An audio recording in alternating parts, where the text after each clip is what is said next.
Welcome to Kenton's videos. Enjoy the video.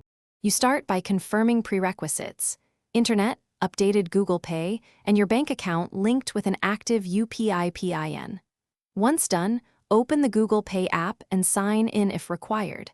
Tap your profile icon at the top right to access settings. This is where UPI profile options live.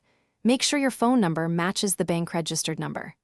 Now, navigate to Payment Methods or UPI settings so you can view current VPA and linked accounts to begin the ID change process. Next, locate UPI settings and tap the UPI ID section to either edit or create a new virtual payment address.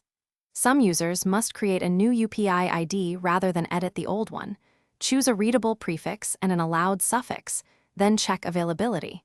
You will be prompted to link a bank account to this VPA and confirm with an OTP sent to the registered mobile number.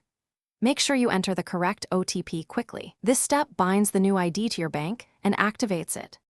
Finally, confirm the new UPI ID and set or re-enter your UPI PIN when asked. This completes activation. Once successful, test by sending a small amount or requesting payment to verify transfers work and that your new ID appears in share settings. If something goes wrong, first make sure the phone number registered with the bank matches Google Pay, then check app permissions, restart the app, and retry. If problems persist, contact your bank or Google Pay support for specific resolution steps. Thanks for watching. Consider subscribing if we helped you.